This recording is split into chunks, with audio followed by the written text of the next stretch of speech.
Bonjour et bienvenue à tous dans cette capsule où nous allons étudier les différents mécanismes génétiques à l'origine de la diversification du blé. Cette présentation se divisera en deux temps.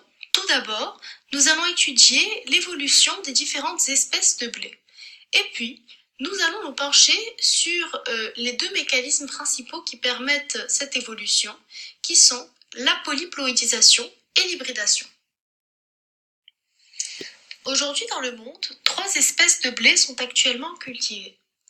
Tout d'abord le blé tendre, connu sous le nom de Triticum aestivum, puis le blé dur, le Triticum turgidum, et enfin l'engrain, le Triticum monococcum. Ces différentes espèces de blé ont été générées par des événements successifs d'un mécanisme appelé la polyploïdisation.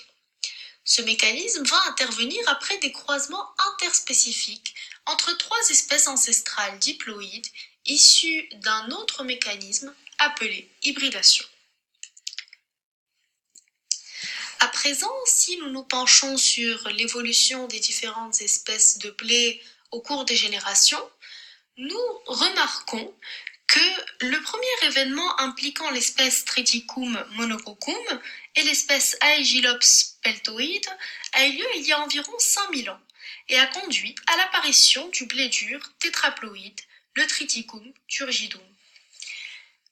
Ensuite, le deuxième événement de polyploïdisation a eu lieu au cours de la domestication, c'est-à-dire il y a environ 12 000 ans, entre le blé dur cultivé, qui est tétraploïde, et un autre blé diploïde, l'espèce appelée Aegilops toshi.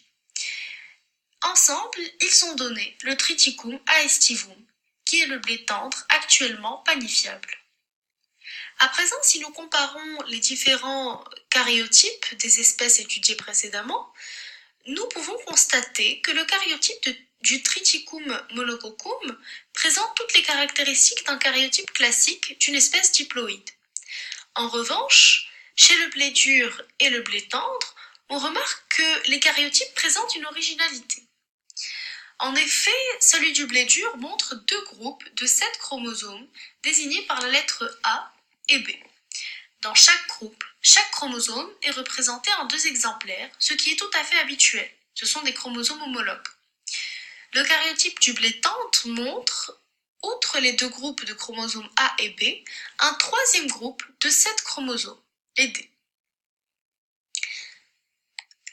On remarque donc que chez une espèce comme le Triticum turgidum, où le nombre de chromosomes est de 28, les chromosomes du karyotype devraient être numérotés de 1 à 14. Et chez le blé tendre, puisque son karyotype contient 42 chromosomes, il devrait être numéroté de 1 à 21. Ce n'est pas le cas. On identifie seulement 7 chromosomes ayant chacun un représentant dans les groupes A et B, comme on peut le voir A1, B1, A2, B2, etc. chez le blé dur, et un représentant dans les groupes A, B et D chez le blé tendre. Ainsi, on voit que le Triticum turgidum a 4 exemplaires de chaque chromosome et est donc tétraploïde, puis que le Triticum aestivum a 6 exemplaires de chaque chromosome et est donc hexaploïde. Cette tétraploïdie et hexaploïdie sont possibles grâce à la polyploïdisation.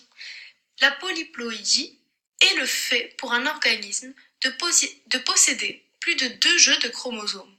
Ainsi, si l'homme est diploïde avec 2 N égale 46 chromosomes, certains êtres vivants sont triploïdes avec 3 N chromosomes, ou tétraploïdes avec 4 N chromosomes, etc. La polyploïdie peut être due à des anomalies lors de la formation des gamètes ou de la division cellulaire. La polyploïdie est très fréquente et joue un rôle important dans l'évolution de nombreuses espèces végétales.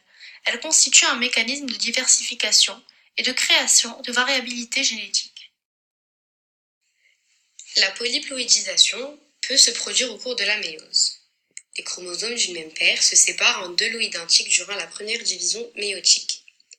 Si la membrane cellulaire ne se reforme pas entre les 2 cellules, la cellule produite comporte alors 2 N chromosomes et conduit à la production de gamètes à 2 N chromosomes au lieu de N chromosomes. Ce mécanisme peut être provoqué artificiellement par l'homme chez les végétaux. Il utilise notamment la colchicine, une substance toxique du colchique, extraite surtout du bulbe et des graines, utilisée à certaines doses en thérapeutique humaine contre la goutte, les rhumatismes, la leucémie, etc., et en biologie végétale comme inhibiteur de mitose, ce qui va bloquer la reconstruction de la membrane cellulaire. La polyploïdie peut avoir comme effet le gigantisme cellulaire et morphologique, qui est quasi systématique lors des polyploïdisations artificielles, alors que chez les polyploïdes naturels, le gigantisme cellulaire peut être compensé par une baisse du nombre de cellules par organe. Il y aura aussi une croissance plus faible due à la réduction du nombre de mitoses. Les effets génétiques et épigénétiques, eux, peuvent être la modification de la séquence génomique à cause de mutations, recombinaisons, ou un masquage des allèles délétères, donc ils vont mettre la santé ou la vie en danger de la plante. Généralement, les polyploïdes ont une barrière post-zygotique empêchant l'hybridation avec d'autres espèces. La polyploïdisation est elle-même provoquée par une hybridation qui correspond au croisement entre différentes variétés d'une même plante ou entre différentes espèces. Cette hybridation est possible lorsqu'il y a fécondation entre deux espèces parents sympatriques, c'est-à-dire des espèces coexistant dans un même territoire qui ont des périodes de floraison légèrement décalées et des pollinisateurs en commun. Dans ces conditions, l'hybridation va permettre de donner tout d'abord naissance à des hybrides de première génération. F1, semi-stériles. Puis au fil des générations, seuls subsistent les hybrides présentant des recombinaisons chromosomiques favorables. Ils sont fertiles, mais entre eux. On aboutit ainsi à leur isolement reproducteur et donc à l'émergence d'une nouvelle espèce présentant des caractéristiques différentes des espèces d'origine. C'est par ailleurs grâce à la polyploïdisation que la stérilité des espèces hybrides peut être contrée. Nous pouvons donc en conclure que la diversification du blé, qui a commencé de manière totalement naturelle et qui par la suite a été provoquée par l'homme, est due à la succession d'une hybridation et d'une polyploïdisation.